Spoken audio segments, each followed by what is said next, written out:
merci. Avant qu'on reçoive notre invité, il y a une petite photo, donc une affiche certainement de cette grande activité que nous organisons. Nous organisons déjà, ça commence à passer déjà ce soir. Ce soir, par rapport à la dédicace du mois de mars, l'esprit de l'homme et ses mystères. Vous êtes invités.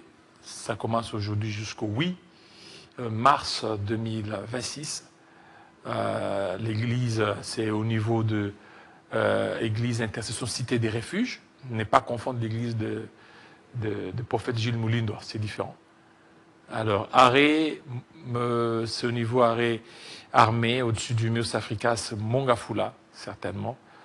Vous venez déjà à partir de ce soir. Vous êtes les bienvenus. C'est déjà pour ce soir, l'esprit et ses mystères, mais vous êtes les bienvenus. Merci beaucoup. Alors, tout de suite, on va recevoir un homme de Dieu, Pasteur Bravo Yoka. Bienvenue. Merci. Bien portant. Pasteur. Oui, je me porte bien.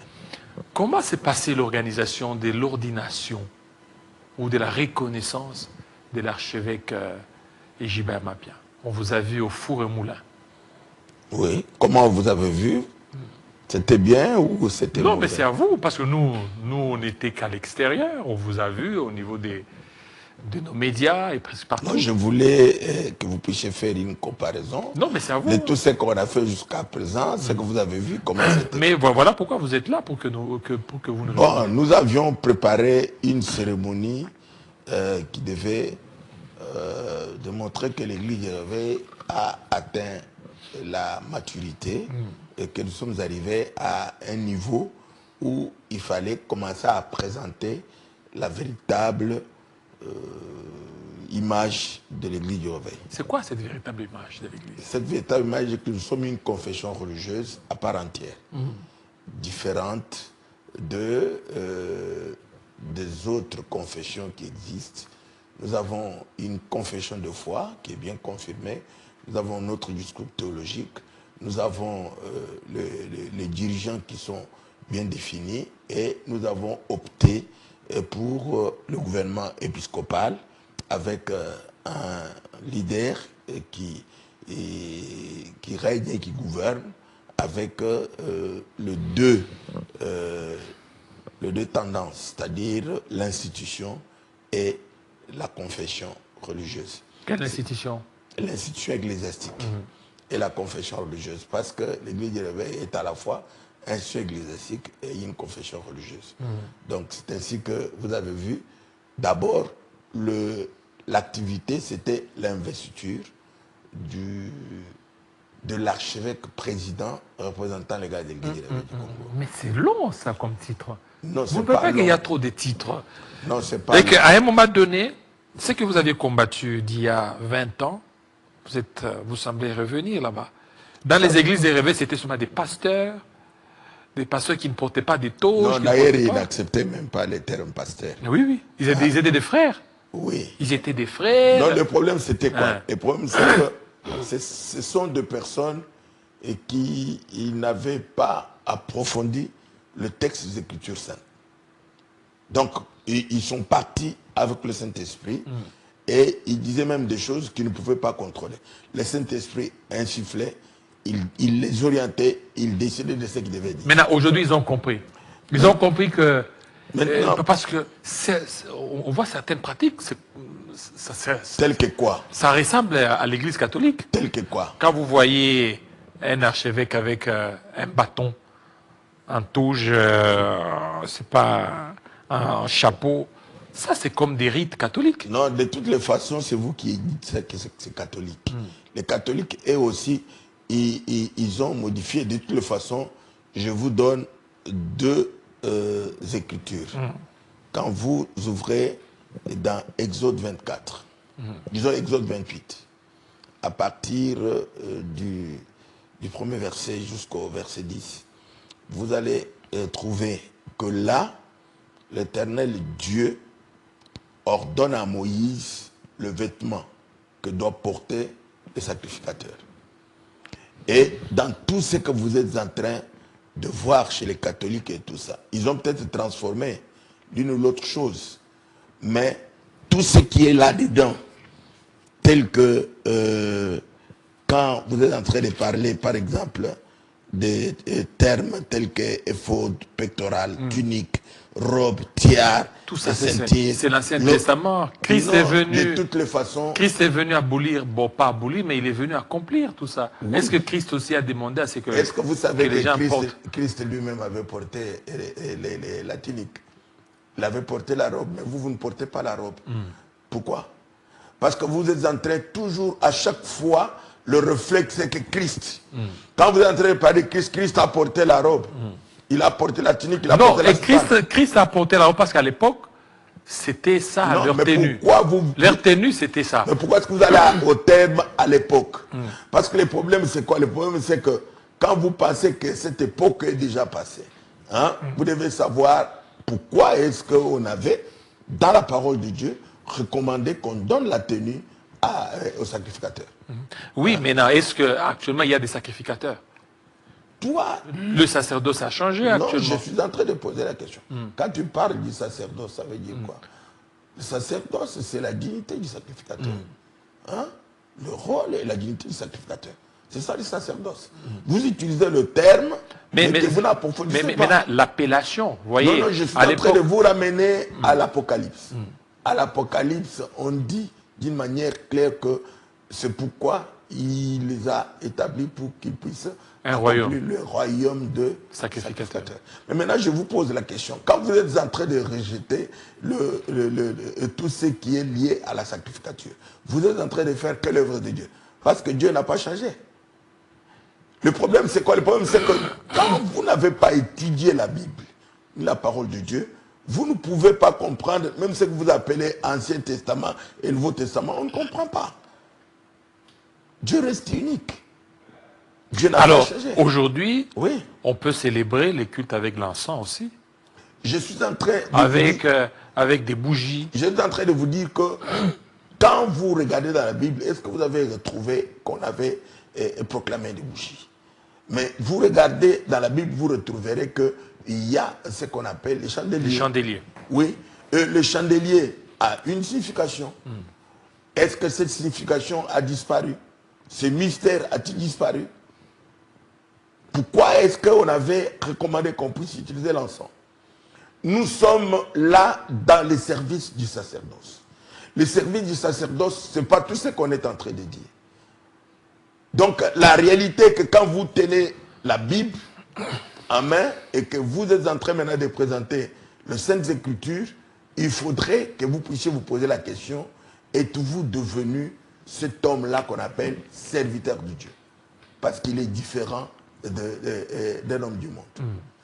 Qu'est-ce qui vous différencie? Pourquoi est-ce que Dieu avait dit qu'on donne telle tenue à Aaron? Il dit, c'est la parure qui le fera distinguer des autres. Et même le monde dit qu'on reconnaît le moine par sa tenue. Mais dès lors qu'aujourd'hui, nous sommes dans une nouvelle dispensation, dans une nouvelle dispensation. Oui, et qu'aujourd'hui, vous avez des pasteurs, des prophètes, des apôtres. Est-ce qu'ils sont aussi obligés?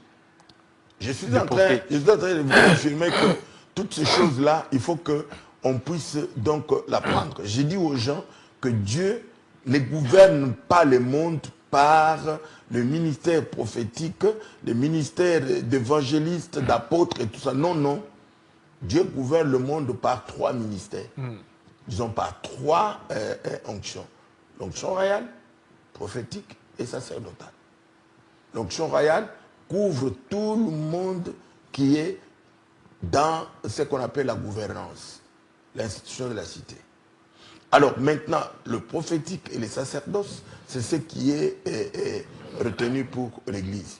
Mais maintenant, les 5 ministères, les autres pas de 5, mais j'enseigne 7. Je vous dis que vous, c'est 7. Oui, j'enseigne 7. Et puis, lesquels? Les 6e. L'intercesseur et le chantre. Ce sont des ministères. Ce sont des services que vous utilisez beaucoup, mais que vous ignorez. Le problème, c'est quoi? Le problème, c'est qu'on parle de 5 ministres d'autorité. Ce sont les ministres d'autorité de la parole. Ce sont les ministres qui sont à l'œuvre dans l'Église et devant la chair.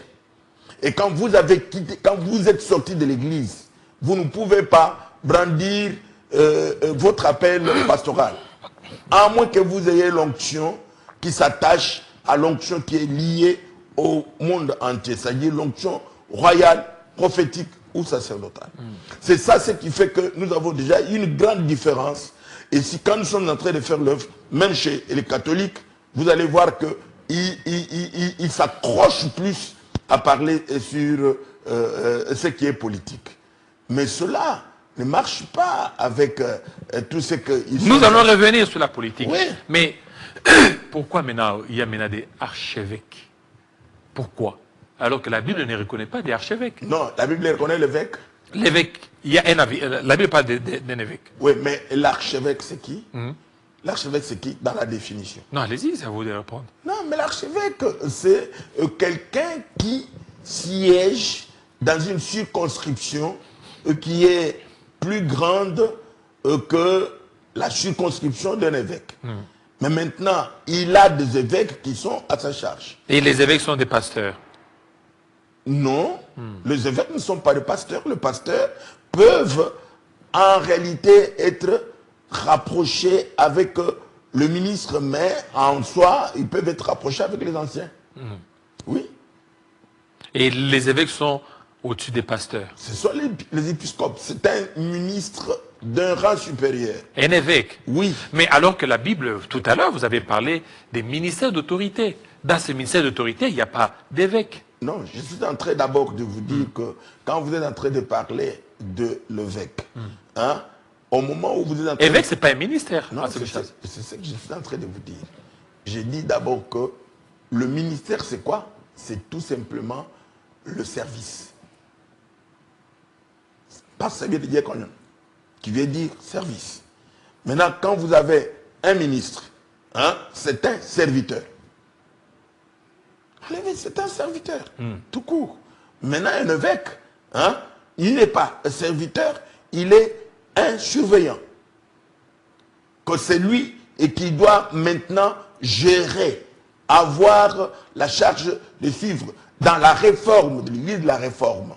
Hein, l'évêque, c'est un ministre d'un rang élevé, d'un rang supérieur. Un ministre? Oui. Et donc, évêque est au-dessus même d'un prophète. Mais le prophète, vous êtes maintenant dans quelle catégorie? Dans la catégorie d'onction ou dans les catégories de serviteurs? Parce que les prophètes est dans la catégorie des 5 ministères. J'ai dit des Éphésiens chapitre 4. Non, non, j'ai dit que ce prophète dont vous êtes en train de parler, il n'est pas dans l'onction. Je parle des prophètes, apôtres, pasteurs, évangélistes, j'ai dit qu'ils sont tous dans le pastorat. Le 5 que vous êtes en train de présenter. Ils sont dans le pastorat. C'est dans le pastorat. Leur exercice est à la chair, est dans l'église. Hein? Il est différent, ce prophète-là. Il n'est pas comme c'est-à-dire celui qui est dans en train de donner chaque jour de messages. Non, c'est un enseignant inspiré. En réalité, on pouvait l'appeler tout simplement prédicateur. On pouvait l'appeler, comme on dit, le kéros. Hein? C'est-à-dire les héros, un messager qui vient de loin. Le prophète dont vous êtes vous-même. Hein? C'est cela. Donc, vous êtes appelés, quand vous êtes là, vous n'êtes pas en train de dire Dieu a dit. Vous êtes en train plutôt d'être celui qui est en train de décoder, hein, ce que Dieu présente comme sa volonté. Mais c'est différent avec le prophète de l'onction, c'est-à-dire que Dieu envoie, pas quand on dit le prophète des nations, hein, quelqu'un qui vient pour parler à la nation. Dès que je suis venu comme ça, je vous dis que je découvre dans ce qui est en train de se passer, parce que vous m'avez posé la question avant que l'émission ne commence, je découvre quelque chose. Par la grâce de Dieu, ce que je découvre, c'est ce que je dois faire connaître à la nation. Et si la nation n'est pas attentive, hein, elle va constater que cela va arriver, même à la suite du temps. Pourquoi? Parce que là, nous sommes en train de dire la volonté de Dieu que les hommes doivent connaître. C'est cela les prophètes. Ah. Il fera avec le prédicateur inspiré. Alors, on va revenir là-dessus, mais on parle d'abord de ce qui s'est passé au niveau de l'investiture. Ouais. Ça a beaucoup divisé les gens. Parce que quand on voit un évêque durant des Jiba Mapia qui dit « l'Église n'a jamais été du côté de l'opposition ». Et beaucoup de gens sont allés dans tous les sens pour dire que pourquoi l'Église peut déjà prendre une position alors qu'elle devra être neutre. Je dis que la position de l'archevêque Jiba, l'archevêque président, représentant légal de l'Église du Réveil, et Jiba Amapia, c'est la position que tous les serviteurs de Dieu doivent avoir, même les catholiques. Oh. Oui, même les catholiques. Pourquoi? Parce que vous pouvez bien retenir une chose. J'ai expliqué que la confusion que nous constatons maintenant dans la doctrine sociale et la politique active chez les catholiques n'est pas conforme avec les droits canons. N'est pas conforme même avec la mission prophétique de l'Église catholique. Je sais bien les démontrer d'une manière précise, avec détail, que l'Église ne peut porter qu'un jugement moral sur les réalités sociales et politiques, à la lumière de l'Évangile. Mais il ne peut pas commencer à proposer des systèmes ni de réponses. Non, non, non, non. Ça, c'est vraiment une déroute. Et la déclaration de l'archevêque Jiba, j'ai beaucoup apprécié. Pourquoi? Parce que c'est biblique. C'est conforme à la parole de Dieu. Proverbe 24, verset 21. Si vous avez la Bible dans votre téléphone, vous pouvez ouvrir, vous retrouverez et vous pouvez ouvrir et lire pour que vous compreniez qu'est-ce qu'il avait dit. Vous avez dit Proverbe 24. Alors, je vais essayer de lire vite, le temps que ça puisse certainement se télécharger. Proverbe chapitre 24, verset 21. Voilà, Proverbe chapitre 24, verset 21. Je lis 24, 21. Voilà, la Bible dit « Mon fils, crains l'Éternel et le roi. » Crains l'Éternel et le roi. Ne te mêle pas avec les hommes remuants. Ne te mêle pas avec les hommes remuants. Ça veut dire, quand tu crains l'Éternel, c'est lui qui a établi le pouvoir, parce qu'on dit qu'il faut que vous puissiez respecter ceux qui sont établis et qui sont élevés en dignité. Et là, on recommande déjà le roi. Le roi, c'est celui qui incarne les institutions, tout ce qu'on est en train de faire, ça y est, les gouvernants. Et on dit, ne te mêle pas des hommes remuants. Les remuants, c'est l'opposition. C'est ça. Et c'est ça, c'est quand on recommande à tout celui qui sert Dieu. Donc de ne pas être dans l'opposition. Vous ne devez pas être dans l'opposition. Vous devez toujours dénoncer, et c'est que ceux qui sont dans le pouvoir en train de faire, vous dénoncez l'injustice. C'est ça le rôle de l'Église. C'est ça le rôle de l'Église. Pas être dans l'opposition. Non. Parce que l'opposition, je suis en train de poser la question. Donc l'opposition est diabolique. Oui, je pose la question. Ici, qui appelle-t-on opposant? Celui qui a échoué aux élections? Ou celui qui s'oppose à un système? Ou celui qui n'est pas d'accord avec un système? Parce qu'ici, je ne connais pas qui est un opposant. Mais Fayoulou, c'est un opposant. Non, Fayoulou, c'est quelqu'un qui pouvait être poursuivi. Vous savez que pendant 5 ans, le discours, le narratif de Fayoulou a détruit tous les enfants qui étaient à l'école primaire. Pourquoi? Parce qu'ils n'ont pas compris qu'on établit quelqu'un au pouvoir.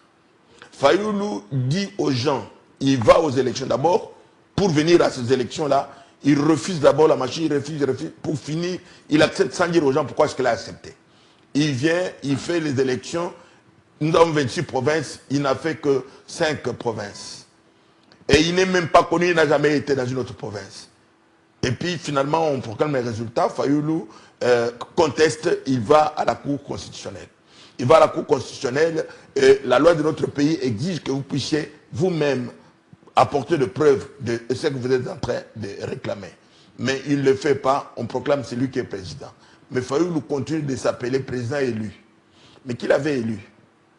Parce que d'abord, la CENI ne l'a pas proclamé et la Cour ne l'a pas proclamé. Un de mes enfants était dans une école primaire. Quand on pose la question, qui est le président de la RDC? L'enfant répond, c'est Félix Antoine Tshisekedi. L'autre dit, non, non, non, non, maître. Ce qu'il dit, c'est Fayoulou, le président élu. Vous voyez, maintenant, il dit qu'il est le président élu. Maintenant, on pose la question, il est le président élu par qui? Et il a été proclamé par qui? Il s'est élu lui-même. Donc, c'est quelqu'un, Fayoulou, comme ça, qui continue de 5 ans d'Iran en train de parler aux gens de ces choses-là. Il doit avoir un problème peut-être de délire ou quelque chose comme ça.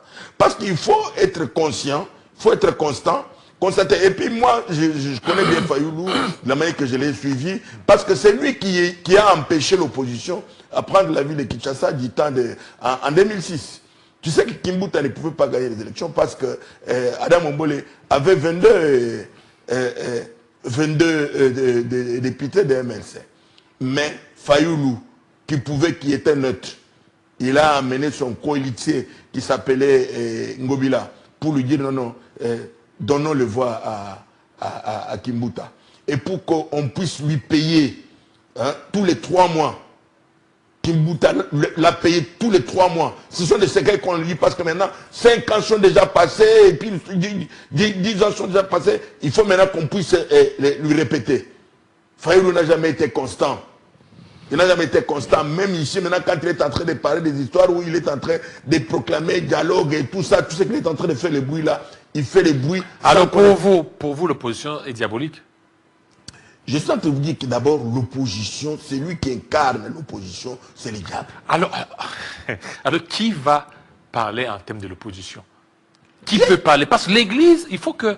il faut que les opposants sentent aussi qu'il y ait l'interface. Je vous pose la question. Mais si déjà l'Église a pris sa position. Non, je vous pose la question. Est-ce que aux États-Unis, qui est opposant? Non, les démocrates actuellement. Ils sont opposants. Les démocrates. Pourquoi? Aujourd'hui, parce qu'il y a les républicains qui sont là. Non, c'est-à-dire ils ne sont pas opposés, ils ne sont pas dans le gouvernement. Ils ne gouvernent pas. Ce qui veut dire qu'ils jouent maintenant le rôle de contrepoids. Mais dire qu'ils sont opposés, non. Parce que quand il y a un problème... Ça, c'est leur système. Mais en France, il y a des opposants. Mais je vous dis que en France, il y a des opposants. Les Marine Le Pen, les socialistes sont des opposants. Il est opposant depuis combien d'années? Est-ce que tu as déjà vu en France, depuis toutes les années là-bas, un opposant prendre le pouvoir? Parce que moi, je voudrais comprendre. Le problème, c'est quoi? Ici, chez nous. Oui, mais Lionel Jospin. Ici, chez nous. Et Jacques Chirac. Pourquoi est-ce que vous citez seulement opposants, vous citez Fayoulou? Est-ce que vous savez que dans les termes normaux, c'était Joseph Kabila qui devait être opposant? C'est lui qui devait être opposant dès que les élections se sont terminées directement. Tout le monde, avec les histoires des FCC cash là, tous les FCC. D'abord, les FCC, on devait les prendre, les donner à Félix, parce que c'était un instrument de l'unité, le FCC. C'était fait par Tchibala, qui était un opposant, qui est venu avec les autres. Maintenant, pourquoi? Pour soutenir celui qui était au pouvoir. Est-ce que pendant ces temps-là, je vous pose la question, quand Tchibala était là, il y avait opposition dans notre pays? Il n'y a pas eu d'opposition avant les élections. Il n'y a pas eu d'opposition parce que le gouvernement devait être dirigé par l'opposant Tchibala, et toute l'opposition là, qui était appelée maintenant FCC, n'avait plus d'opposition dans le pays. Mais il n'y en avait plus. Un contrepoids, ce n'est pas l'opposition. Non, non, j'ai dit d'abord que nous n'avions plus d'opposition. Alors maintenant, maintenant aujourd'hui, oui. Pourquoi l'Église telle qu'elle est là, oui. elle ne peut pas soutenir les opposants? Non, je pose la question. Est-ce que c'est son rôle? Ce n'est pas la mission de l'Église. La mission de l'Église, c'est de convertir le cœur par l'évangile. C'est là où j'ai dit qu'il y a quelque chose que les gens ne comprennent pas. Je viendrai chez vous pour l'annoncer. Je ne l'annonce pas aujourd'hui, c'est dans votre émission. Parce que j'ai compris quelque chose. Quand j'étais au monde, nous avons parlé avec vous hier soir.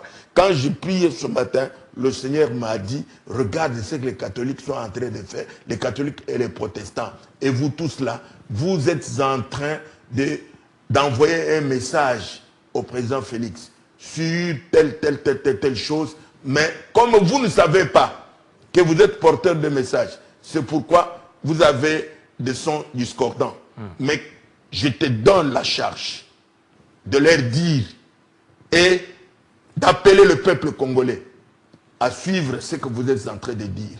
Et en ce moment-là, vous allez comprendre que ce pays ne peut pas avoir l'opposition. Ce pays. Je vous pose la question.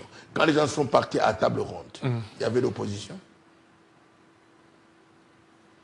Non, c'est pas ça à vous de répondre. Moi, je suis journaliste. C'est ça que je vous dis. C'est ça que je suis en train de vous dire, que même dans nos villages, il n'y a pas d'opposant. Dans nos villages, il n'y a pas d'opposant. Tout celui qui s'oppose au pouvoir établi, on les traite de rebelles. Hein? Le problème est simple, c'est-à-dire nous sommes Congolais, nous connaissons que tout celui qui a été traité opposant, même par exemple les députés du temps de Mobutu, hein? Ils ne s'étaient pas opposés, ils ont dénoncé et ils ont demandé quelque chose. Et celui qui gouvernait alors n'a pas voulu. Maintenant, est-ce que vous, là, vous pouvez aller voir les opposants pour participer au dialogue? Moi, je pose la question. Quel dialogue? Il n'y a pas de dialogue. Moi, je suis en train de vous dire d'abord que tout ce qu'on est en train de présenter comme cause profonde, comme problème... Mais comment? Voilà, c'est quoi la démarcation entre votre démarche et celle menée par Dodo Kamba? Dodo Kamba s'est dit prêt. Il fait quoi? Il dit quoi? Il s'est dit prêt même d'aller rencontrer Nanga. D'aller rencontrer... D'abord, il a rencontré les opposants. Pour montrer qu'il est là, il veut certainement que les autres aussi participent à cette table ronde. Moi, je vous dis d'abord, voici ma vision. Je ne dis pas que c'est la vision de confession religieuse ou des autres. Moi, je suis un leader d'opinion, vous savez, avec les forums des intellectuels chrétiens, les guides des réveils. Nous sommes en train de proclamer le débat national au lieu du dialogue tel qu'on est en train de dire. Parce que tout ce qu'on est en train de présenter comme principe, tout ce qu'on définit là, ce sont des choses pour lesquelles on devait interpeller ou dénoncer pour celui qui gouverne et le laisser gouverner, lui proposer. Je lui pose la question, est-ce que vous avez déjà vu un opposant en train de dire des choses, faites ceci pour que les choses marchent? Et quand on a refusé ce qu'il dit, en ce moment-là, on peut dire qu'il commence à contester. Parce que nous nous retrouvons avec des personnes ici, après avoir échoué aux élections. Au lieu d'accepter que celui qui a gagné, qu'il puisse diriger, hein, il n'accepte pas. Ils lui mettent le bâton dans le roue, ils le dérangent continuellement. Alors maintenant, aujourd'hui, est-ce que l'Église peut, plutôt l'opposition peut se retrouver dans l'Église? Moi, je vous pose la question. Parce qu'aujourd'hui, Fayoulou se sentirait mieux lorsqu'il y a la Senko. Non, je suis en train de vous dire d'abord que... Par contre, les autres se sentiraient mieux quand il y a l'église des réveils. Donc là, c'est déjà encore un problème. Non, non, nous allons nous entendre avec la Senko. Parce que la Senko, d'abord, quand s'il faut aller rencontrer la Senko, on part rencontrer la Senko avec ses propres textes, hein, pour lui montrer. Déjà, je peux bien vous confirmer que même au sein de la Senko, il y a des gens qui dénoncent cette dérive-là. C'est-à-dire qu'il y a des personnes qui n'ont pas bonne conscience à la Senko. Hein? Vous savez que la Senko ne peut parler ni des élections, il ne peut parler ni du tribalisme, parce que c'est ce qu'ils font au niveau de la Senko. Allez d'abord à la direction là-bas, allez Caritas, allez dans tous ceux qui sont en train de faire là-bas, tu vas retrouver le tribalisme, comment est-ce qu'il bat le plein là-bas. Au niveau de Caritas? Au niveau de l'église catholique. Vous avez des preuves? Allez, j'ai des preuves, je suis en train de parler de choses qui sont réelles. Il y a même certaines personnes parmi eux là-bas qui ont demandé l'audit pour qu'on puisse démontrer qui sont ces personnes. Le rapport n'est jamais sorti, jusqu'aujourd'hui chez les catholiques. Vous savez que les catholiques tels qu'ils sont là, ils parlent beaucoup des élections. Mais dans les élections, il y a beaucoup de tricheries. Même pour que le pape. Non, celui qui est maintenant le président des Friedel, donc. Oui, Fulgence. Fulgence, Moutera. Oui. Vous savez d'abord que chez les catholiques, le premier tour des élections, il n'y avait jamais quelqu'un qui avait gagné. C'est plutôt au deuxième tour où on arrivait maintenant à trouver et qu'on s'approchait maintenant de ce qu'ils avaient. Fulgence. Oui, non, non.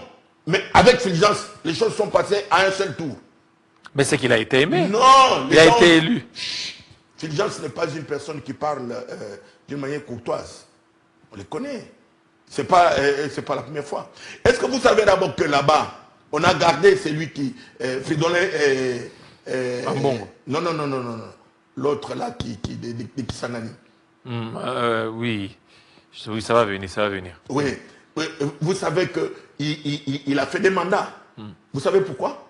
Hein? Pourquoi? Parce qu'on ne voulait pas, c'était les tours de chercher quelqu'un du Kasaï qui devait entrer. Il dit non, mais le président est là.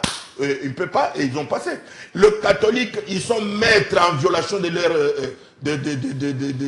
leurs droits. Moi, je suis catholique de naissance, en tant qu'enfant. Je connais tous leurs textes. Je devais devenir prêtre, mais à l'étape où je me retrouve, je vais, dans les jours qui viennent, présenter un message clair. J'ai déjà présenté le message clair. Parce que d'abord, les catholiques ne sont plus une église. C'est quoi? Non, mais ils ont un statut de quelque chose. Non, là, c'est encore bien les catholiques. J'ai dit catholique. Quand il y a eu l'état général de la justice, c'était Jean-Marie Kassamba qui était le modérateur. Je posais la question, qu'il refusait de m'accorder, mais il me l'a accordé sur la pression de la salle. Je posais la question à Cholet.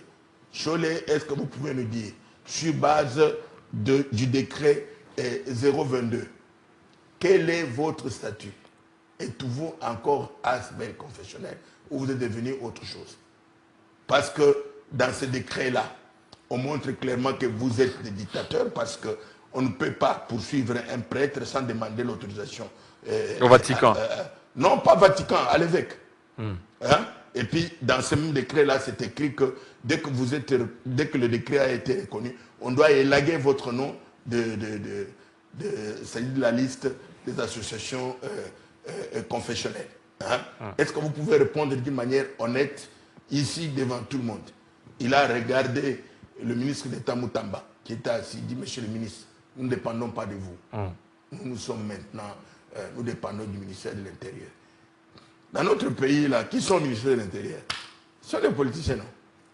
Ils sont partis politiques, ils doivent donner... Alors, mais maintenant, avec cette posture, ouais, vous confirmez votre place en politique? Je dis que nous... Parce qu'il y a un nous avons bien dit d'une manière claire que nous ne devons pas nous mêler des histoires politiques. Nous avons des conseils moraux que nous devons donner à ceux qui gouvernent et l'archevêque président Ejiba a bien précisé que nous sommes conseillers de ceux qui gouvernent. C'est là le rôle que nous devons jouer. Nous devons d'abord leur enseigner d'abord la vision d'abord de l'évangile, le valeur de l'évangile et dénoncer l'injustice qui se commet tel que Nathan est parti voir le roi David et il dénonce l'injustice. Il lui dit, quelqu'un n'avait qu'une bête, l'autre plusieurs, mais celui qui avait plusieurs est allé prendre la bête de celui qui avait une seule. Comment on peut faire de lui? David dit, celui-là il faut qu'on puisse les punir et tout ça, les condamner. On dit c'est toi. Tu as pris la femme Bathsheba. Voilà.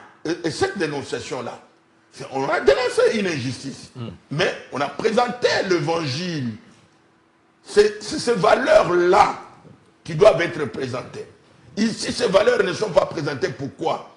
Parce que tous ceux qui sont au pouvoir, ce sont les enfants des catholiques.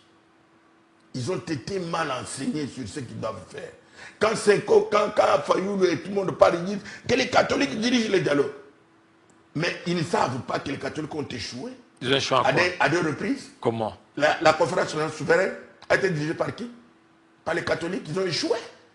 Ça n'a jamais donné... mais Saint-Sylvestre, ça a échoué aussi. Oui, Saint-Sylvestre, ça a échoué aussi. A échoué, ils ont dit que nous sommes allés jusqu'à 98%. Et puis le reste, on a laissé au président. Parce qu'ils ne pouvaient pas trouver le président. Ils ne pouvaient pas donner le président. Vous savez que d'abord, après avoir fait 2 tentatives, les dialogues de l'OIA, où ils avaient préparé avec tout le monde, ils sont sortis après que ça a commencé. Et on leur a donné les bons offices avec de Saint-Sylvestre. Et qui n'a jamais réussi.